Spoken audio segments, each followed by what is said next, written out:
আমরা মনে করি যে হয়তো আসরের পরে আসছে, আসরের পরে কোনো মতে আমাদের মসজিদের ইমাম সাহেবকে যে কোনো মতে মাহফিলটা একটু চালাই নিলাম। যদি মাহফিলটা আসরের পরে চালাইতে হয়, ইমাম সাহেব কোনো মতে বয়ান করবে আর কি। তো আমি বলতে চাই, আসরের পরটাকে যদি আপনি এতই অবহেলিত মনে করেন, আপনার ইমাম সাহেবকে যদি আপনি এতই অবহেলিত মনে করেন, তাহলে আপনি তাকে ইমাম হিসাবে কেন রাখছেন? যদি তার কথার কোনো দাম নাই থাকে, যদি ইমাম সাহেবের দাম, কথার দাম নাই থাকে, তাহলে তাকে আপনি মসজিদের ইমাম সাহেব কেন রাখছেন? আমরা মাঝে মাঝে অনেক মাহফিলে গেলে যখন দাওয়াত দেয় তখন বলি যে আসরের পরে কে বয়ান করবে? বলি হুজুর আসরের পরে কোন রকম ইমাম সাহেব চালাই নিবে আর কি। ইমাম সাহেব চালাবে মানে, যে ইমাম সাহেব কোনো মতে চালাবে তার মানে কি ইমাম সাহেবের কোনো যোগ্যতা নাই? ইমাম সাহেবের যোগ্যতা যদি নাই থাকে, আপনি ইমাম সাহেবকে কেন আপনার মসজিদে রাখছেন? আর যোগ্যতা যদি থেকেই থাকে, তার কথা আপনি কেন শুনবেন না?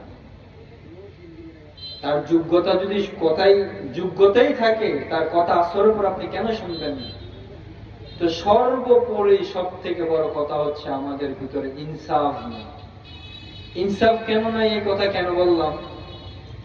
যদি ইনসাফ থাকতো আমাদের মধ্যে, ইনসাফ যদি থাকতো, ইনসাফ থাকাকালীন যদি আমাদের দিনের মধ্যে পরিপূর্ণভাবে ইনসাফ থাকতো, তাহলে আজকে মাহফিলের প্যান্ডেল থেকে বাজারের মধ্যে মানুষ কম হতো।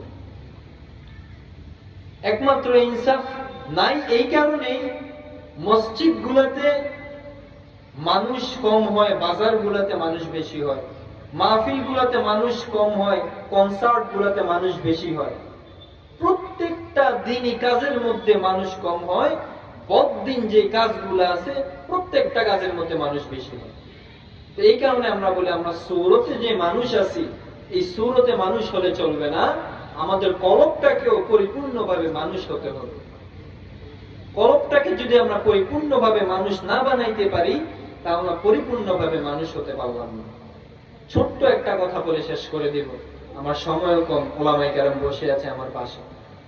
দিল্লির শাহে মসজিদের মধ্যে একজন ইমাম থাকতেন।